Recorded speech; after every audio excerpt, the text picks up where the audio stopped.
నమస్తే, welcome to our channel. నేను మిషాల్ని. రాష్ట్ర ఆర్థిక పరిస్థితి కాక్ రిపోర్ట్ని ఫేక్ చేస్తున్న మాజీ ముఖ్యమంత్రి జగన్మోహన్ రెడ్డి కల్తీ ముఠ అసలు ఎందుకు చేస్తున్నారు? దీని మీద పూర్తిగా విశ్లేషించడానికి మనతో పాటు స్టూడియోలో ఉన్నారు senior journalist doctor Kanakadurga Vadlamani గారు ఉన్నారు. వారిని అడిగే విషయాలను తెలుసుకునే ప్రయత్నం చేద్దాం.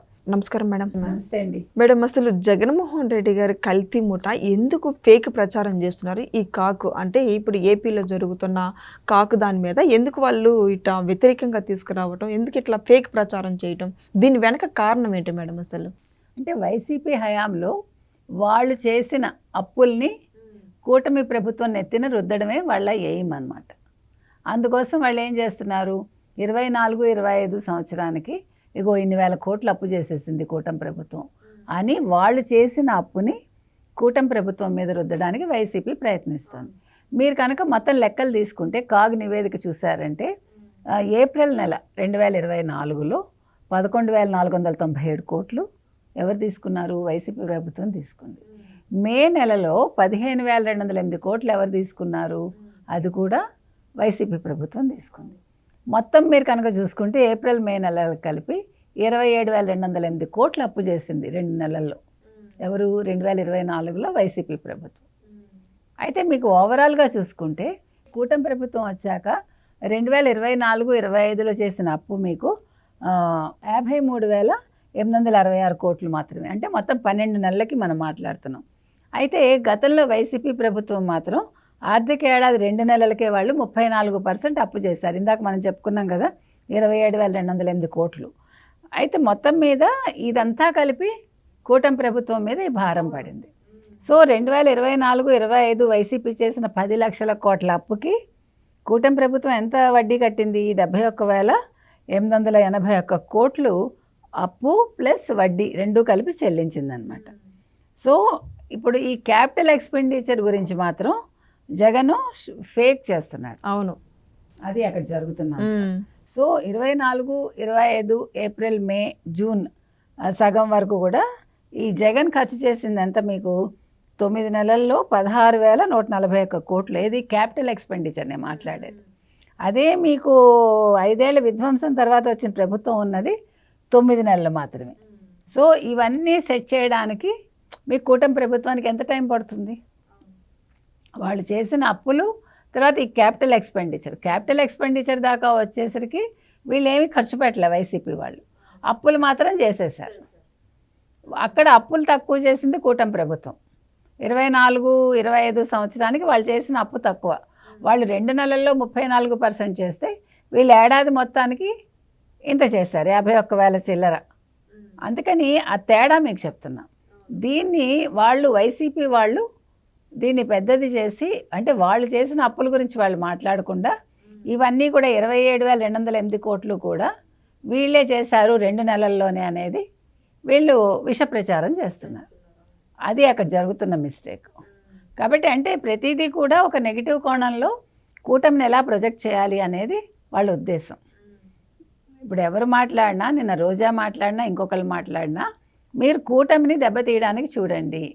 వాళ్ళు చెప్తున్నది అది. మీరు ఏదో ఒక రకంగా చంద్రబాబు నాయుడిని ఫేక్ చేయండి. ఆ తర్వాత వాళ్ళు ఇస్తున్న ఇప్పుడు తల్లికి వందనం ఇవన్నీ కూడా అందట్లేదని ప్రచారం చేస్తున్నారు, చేయమంటున్నారు. కాబట్టి వాళ్ళ ఉద్దేశం ఏంటంటే ఇంత అప్పులు అయిపోయాయి. 10 లక్షల కోట్ల అప్పుల గురించి వాళ్ళు మాట్లాడటలే. 11 లక్షల కోట్ల అప్పు చేశాడు జగన్మోహన్ రెడ్డి అని 2024 ఎన్నికలకు ముందు ప్రచారంలో కేంద్ర మంత్రి చెప్పాడు. మీకు గుర్తుందా? వైజాగ్లో ఆయన మీటింగ్లో చెప్పాడు, అవునా? సో నేను అనేది ఏంటంటే కేంద్రమే ఆ రోజు చెప్పింది. దాన్ని వీళ్ళు మా జగన్ వచ్చినప్పుడు ఇంతే చేశాడు అని అబద్ధాలు చెప్పుకుంటూ ఇవాళ కాగ్ నివేదికను కూడా వాళ్ళు పక్కదారి పట్టించడానికి, ప్రజల్లో ఒక లేనిపోని అనుమానాలు సృష్టించడానికి, భయాందోళనలు వాళ్ళలో కలిగించడానికి వీళ్ళు వైసీపీ వాళ్ళు ప్రయత్నిస్తున్నారు. మేడం, ఈ ఫేక్ ప్రచారం అనేది ఇదే కాదు, ఇంకా రాష్ట్రంలో అభివృద్ధి గురించి కావచ్చు, సంక్షేమ పథకాలు అమలు చేయట్లేదని చెప్పి పెట్టుబడులు కావచ్చు, ఏ పెట్టుబడి వస్తున్నా సరే మా హయాంలో జరిగింది, ఇప్పుడు మీరు కెరీర్ మీరు కొడుతున్నారు అని అంటే జగన్మోహన్ రెడ్డి ప్రచారం ఇది వైసీపీ వాళ్ళు మొత్తం చేస్తూ సోషల్ మీడియాలో ప్రచారం చేశారు కదా. ఇప్పుడు గూగుల్ ఏదైతే ఉందో దాని విషయంలో ఇది మేమే అని చెప్పారా? అన్నింటికీ నేనే అంటాడు జగన్మోహన్ రెడ్డి. ఇప్పుడు ఇన్ని కంపెనీలు వచ్చాయి, ఇప్పుడు 7.5 లక్షల ఉద్యోగాలు క్రియేట్ చేశారు, 20 లక్షల ఉద్యోగాలు దరిదాపుగా ఇస్తామని చెప్పారు. మోటార్ సంస్థ వచ్చినా లేదు, ఒక ఏమంటారు మైక్రోసాఫ్ట్ వచ్చినా మరొకటి వచ్చినా ఇవన్నీ కూడా మేమే తీసుకొచ్చామని వాళ్ళు మీరు అన్నట్టుగా ఫేక్ ప్రచారాలు చేసుకుంటున్నారు. తర్వాత ఇవాళ రాష్ట్రం అభివృద్ధి పదంలో ముందుకు దూసుకెళ్ళిపోతుంటే దీనికి కూడా మేమే కారణం. అక్కడ చేసి వచ్చింది ఏమీ లేదు. అక్కడ వచ్చిన వాళ్ళందరినీ వెనక్కి పంపించారు, ఉన్న కంపెనీలు తరివేశారు. తర్వాత 2,62,200 2,64,000 మంది వాలంటీర్లను పెట్టి 5,000 పెట్టి ఉద్యోగాలు ఇచ్చి మేము 2,64,000 ఉద్యోగాలు కల్పించామంటారు. పాపం ఇవాళ ఎటు కాకుండా అయిపోయారు వాళ్ళు.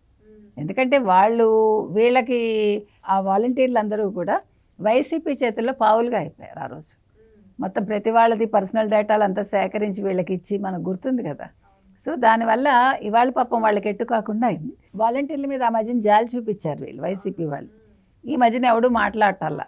ఎందుకు మాట్లాడతారు? ఎందుకంటే వాళ్ళ తప్పిదాలు వాళ్ళకి తెలుసు. యాక్చువల్గా వాలంటీర్ల వల్ల నష్టపోయింది ఎమ్మెల్యేలే, ఎంపీలే. ఎందుకంటే వాళ్ళకి పని లేకుండా అయిపోయింది కదా. జగన్మోహన్ రెడ్డితో మాట్లాడాల్సిన పని కూడా లేకుండా పోయింది.